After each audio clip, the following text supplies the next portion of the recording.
আন্তর্জাতিক মানের মান অর্জন করে এখানে ব্যবসা পরিচালনা করতে হবে। আমাদের ইয়ার্ডগুলি যেন অনেকগুলি ইয়ার্ড ড্রামাটিক্যালি উন্নতি করেছে এবং গ্রিন লাইসেন্স এখন এই মুহূর্তে 31টা গ্রিন লাইসেন্সধারী প্রতিষ্ঠান আছে, লাইসেন্সারি প্রতিষ্ঠান আছে।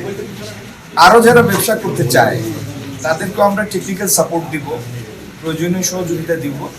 কিন্তু যারা জাহাজ রিসাইক্লিংয়ের ব্যবসা করবেন তাদের সবাইকে কমপ্লায়েন্ট হতে হবে, গ্রিন লাইসেন্স নিতে হবে। এটি হচ্ছে প্রথম কথা।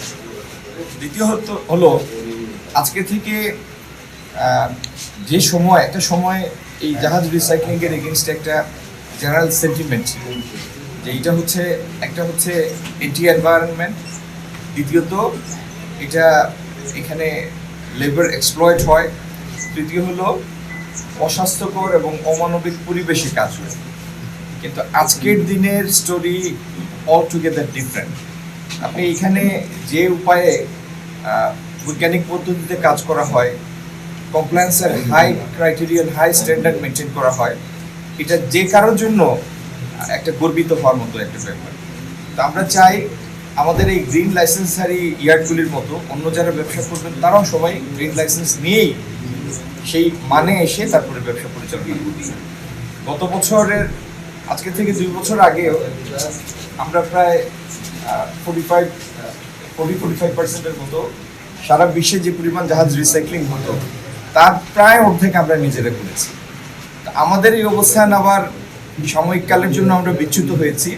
ইনশাল্লাহ আমাদের এই 1 নম্বর পজিশন আবার আমরা ওনাদের সমস্যাটা কি এটা ওনাদের সাথে শেয়ার করার জন্যই এসেছি আমি।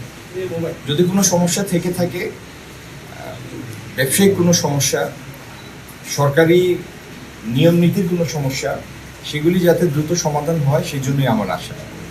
আর আইন শৃঙ্খলা জনিত কোনো ব্যাপার যদি থেকে থাকে, যদিও ওনাদের মুখ থেকে আমি শুনি নাই, আপনার থেকে শুনলাম, থেকে থাকে আমরা সরকারের সংশ্লিষ্ট দপ্তরকে, মন্ত্রণালয়কে সেটা জানাবো। সরকার অবশ্যই ব্যবস্থা নেবে, স্থানীয় প্রশাসনকেও জানাবো। আর জ্বালানির ব্যাপারটা আমরা উত্তরাধিকার সূত্রে পেয়েছি, এটা সমাধানটা এত সহজ না।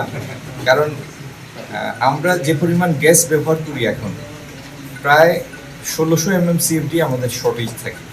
ইচ্ছা করলেও এটা নাটকীয়ভাবে বৃদ্ধি করা যাবে না, কারণ যে 2টা FSRU আছে তার একটা নির্দিষ্ট ক্ষমতা আছে এবং আরেকটা FSRU যোগ করলে এই পাইপলাইনটাও, গ্রিড লাইনটাও এক্সস্টেড হয়ে যাবে। কিন্তু তারপরেও সরকার বিভিন্ন ক্র্যাশ প্রোগ্রাম নিয়ে চিন্তা করছে, আমরা কিছু ফিজিবিলিটি স্টাডি করছি, দ্রুত কী উপায়ে অধিকতর গ্যাসের যোগান দেওয়া যায়, এগুলো নিয়ে আমরা কাজ করছি।